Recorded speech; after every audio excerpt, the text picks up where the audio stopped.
जय माता दी। जय माँ कामाख्या। जय श्री महाकाल महाराज। देव राधा ट्रस्ट सत्यवाणी चैनल के माध्यम से आप माँ भगवती जगत जननी बगलामुखी जो 10 महाविद्या में से एक महाविद्या है, आज उनके बारे में सुनेंगे। ओम ह्रीं बगलामुखी सर्वदुष्टानां वाचम मुखम पदम स्तभ्यम जिह्वाम किलय किलय बुद्धि विनाशाय ह्रीं ओम फट। बहुत से मनुष्य आजकल साक्षात गुरु के पास जाने के बजाय यूट्यूब को अपना गुरु मान लेते हैं और उन्हीं के आधार पर जब वो 10, 20, 50, 100 वीडियो सुन लेते हैं तो वो किसी भी देवी जी की उपासना करना प्रारंभ कर देते हैं। उन्हें मालूम नहीं होता है कि वास्तव में उपासना क्या चीज़ होती है, साधना क्या चीज़ होती है, और ये उपासना साधना कब करना चाहिए, किससे लेके करना चाहिए, किसके सानिध्य में करना चाहिए। आजकल हर कोई व्यक्ति शत्रु से परेशान है।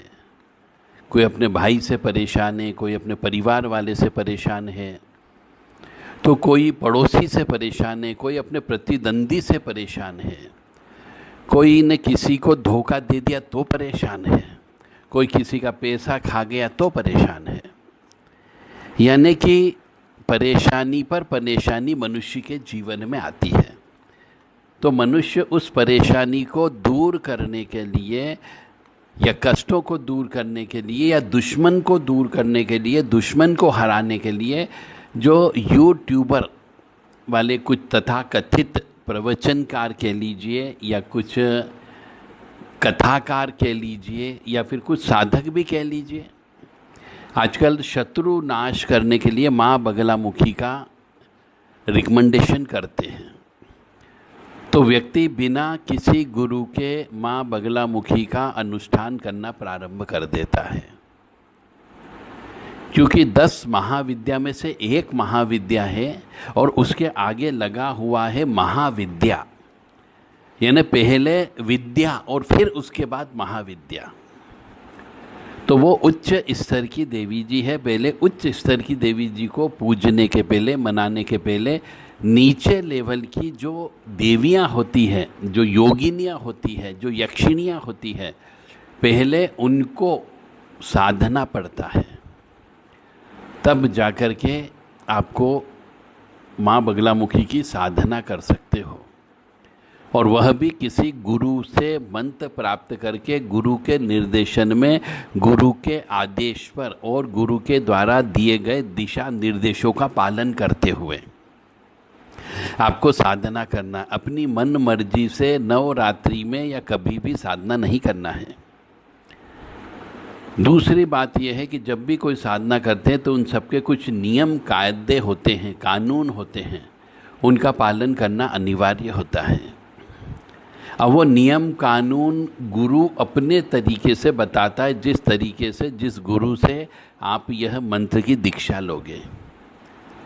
अब कुछ लोग माँ बगलामुखी के अष्टोत्तर शतनाम करते हैं, कुछ लोग सहस्त्र नाम करते हैं, कुछ लोग खड़गमाला करते हैं, कुछ लोग माँ बगलामुखी की स्तुति बोलते हैं। अलग अलग तरीके से माँ बगलामुखी को प्रसन्न करने का काम किया जाता है। कुछ भी करें, आपको हमेशा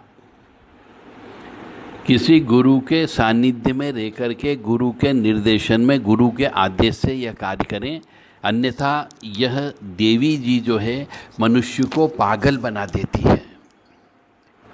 आपकी जरा सी गलती आपके या आपके परिवार के किसी सदस्य को पागल बना सकती है, उसकी ज़िंदगी खराब हो जाती। ऐसा मैंने अपनी आँखों से देखा, सुनने वाली बात नहीं है।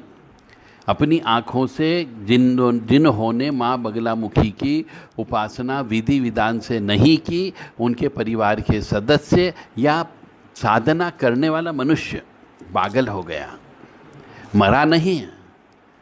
और उसके ऊपर फिर हजारों लाखों रुपए खर्च करने के बाद भी उसका पागलपन नहीं सुधरा है।